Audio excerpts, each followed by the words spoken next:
भाई जो गुरु बचन पे डट गए, कट गए फंद चुरा। आत्माओं, परमेश्वर द्वारा दिए गए ज्ञान को आधार बनाकर जीवन सफल करो।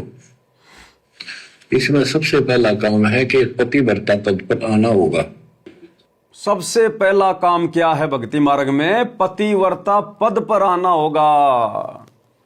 इस पतिव्रता पद पर आए बिना भक्ति शुरू भी नहीं होती है। चाहे आप 20 साल से सार नाम लेके भक्ति कर रहे हैं, करते रहो। अरे 650 साल पहले भी तो भैया किसी ने 10 साल भक्ति करी, किसी ने 20 साल करी, किसी ने 50 साल करी, कोई पूरी जिंदगी भक्ति करता रहा। एक भी पार हुआ क्या? खाली भक्ति करते रहने से पार नहीं होंगे। गुरुदेव ने बताया बच्चों, ये राम नाम की माला फेरते फेरते तो ये साधु संत महात्मा ऋषि आज से पहले सतयुग में, त्रेता युग में लाखों लाखों माला फेरते थे वो, क्योंकि लाखों लाखों साल की उम्र हुआ करती थी। परमात्मा कहते ये माला फेरन ये बहुत गए, 84 में पड़े हैं। अगर तुम ये सोचो कि एकमात्र माला फेरने से, भक्ति करने से हम सतलोक चले जाएंगे, मोक्ष हो जाएगा, जिंदगी में नहीं होगा। उस माला के साथ साथ आपने पतिव्रता पद पे आना पड़ेगा, अपने गुरुजी को प्रसन्न करना पड़ेगा। अरे पतिव्रता पद से नीचे गिरे तभी तो हम सतलोक से नीचे डाले गए। सतलोक में हम पतिव्रता पद पे थे, बीच में हमने काल के ऊपर आसक्ति दिखा दी। उसी समय परमात्मा ने हमें इस जेल में पटक दिया।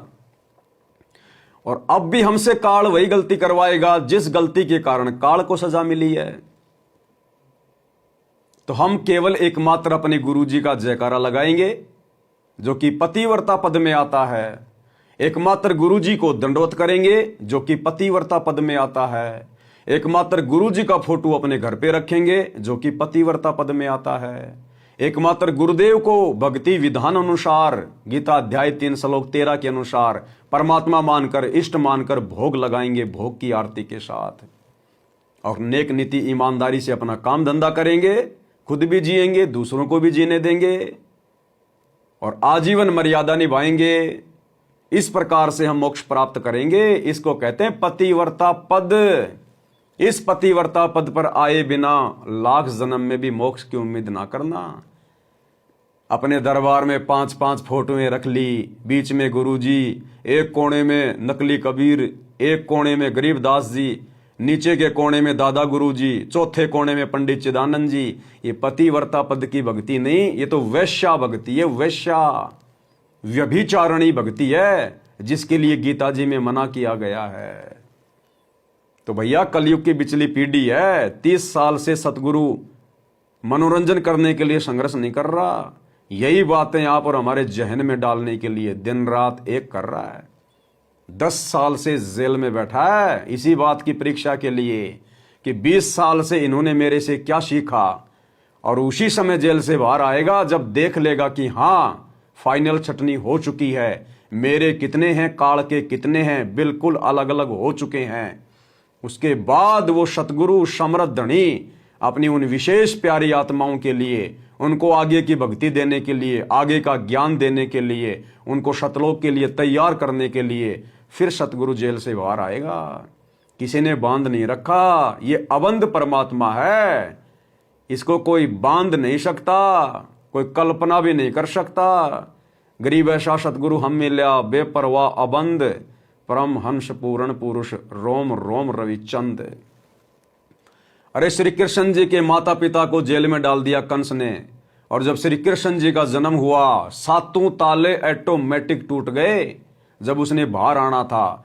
और वो 7 ताले तोड़ने वाला कोई विष्णु नहीं था, कोई श्री कृष्ण नहीं था, वो तो बालक था, बोलना भी नहीं आता था, अपने पैरों पे उसको खड़ा भी नहीं होना आता था। उसका बाप उसको टोकरी में डाल के लेके जा रहा था, वो तो बेचारा था, लाचार था।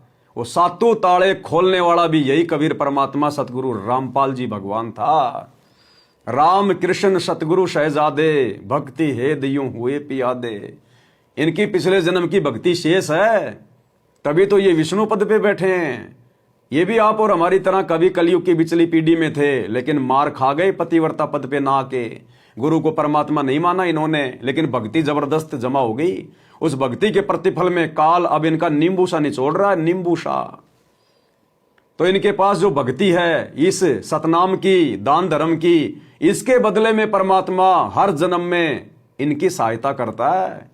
तो सातों ताले खोलने वाला सतगुरु रामपाल जी भगवान किसी की औकात नहीं है जो उनको जेल में बैठा के ताला बंद कर दे। वो अपनी मर्जी का मालिक है। जिस दिन उसने जेल से बाहर आना होगा, धरती फट जाएगी, आसमान फट जाएगा। ये अलीगढ़ के तालों की औकात क्या है जो सतगुरु को बांध के रख दे। ये तो बच्चों के खेल हैं। जब इस परमेश्वर की महिमा से परिचित हो जाएंगे तब पता चलेगा ये क्या चीज है। ये तो पतिव्रता पद पे आना पड़ेगा, बनाकर जीवन सफल करो। इसमें सबसे पहला काम है कि पतिव्रता पद पर आना होगा। यानी आन किसी भी देवता के अंदर अन्य किसी देवता के ऊपर शौपन में भी बात ना जाए, ध्यान नहीं जावे कि ये सुख उससे प्राप्त हो सकता है। गुरुदेव तो कह रहे हैं शौपन में भी किसी अन्य देवता या किसी देव की तरफ ध्यान नहीं जाना चाहिए। और आप लोग सतलोक आश्रम वाले, आप लोग तो खुली आंखों से गरीबदास जी का बोध दिवस मना रहे हो। क्या है गरीबदास जी? क्या लगता है आपका गरीबदास जी? क्या दिया आपको गरीबदास जी ने? कुछ नहीं दिया। अगर ये सतगुरुदेव भगवान हमें अपनी शरण में ना लेते, वो गरीबदास जी का वो ग्रंथ साहिब हमारे किसी काम का नहीं था। अगर गुरुदेव भगवान उन वाणियों को खोल खोल के सत्संग ना करते, वो गरीबदास जी का वो ग्रंथ साहिब हमारे किसी काम का नहीं है। केवल सतगुरु ने सब कुछ दिया हमें। तो गरीबदास जी का बोध दिवस मना रहे हो और सतगुरु रामपाल जी को अपना गुरु कह रहे हो। जाओगे सतलोक? कभी नहीं जा सकते। जो उनके महीने में उस दाढ़ी मूंछ वाली कबीर की नकली फोटो को भगवान मानकर उसका कबीर प्रकट दिवस मना रहे हो और गुरु का 8 सितंबर को जन्मदिन मना रहे हो। जाओगे सतलोक? कभी नहीं जाओगे। गुरु को तजे भजे जो आना, तापसवां का फोकट ज्ञाना।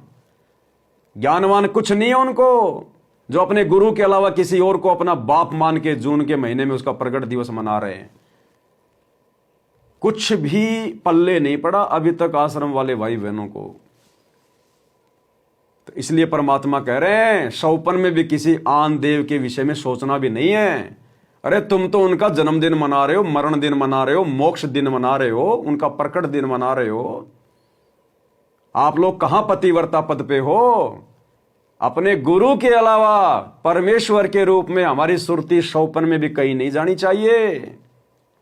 और तुम तो 3-3 दिन का समागम कर रहे हो गरीबदास जी के नाम पे, दाढ़ी मूंछ वाले नकली उस कबीर के नाम पे लड्डू जलेबी बर्फियां मनाकर त्योहार मना रहे हो, धूम मचा रहे हो, रंगोलियां मना रहे हो। बाप तुम्हारा जेल में बैठा है और तुम होली दिवाली की तरह रंगोली मना रहे हो। इन आश्रमों में रंगोली बना रहे हो। ये किस चीज का प्रतीक है रंगोली? ये काल का प्रतीक है, काल का। निकल जाओ समय रहते काल एजेंटों के जाल से, गुरुदेव के परिवार वालों के जाल से, इन कोऑर्डिनेटरों के जाल से। नहीं तो काल तुम्हारी रंगोली बनाएगा, तुम्हारी पता भी नहीं चलेगा कितने रंग डाल देगा, तुम्हारी सूरत शकल बिगाड़ देगा। भाई जो गुरु बचन पे डट गे, कट गे फंद 84 के, कट गे फंद 84 के रकट।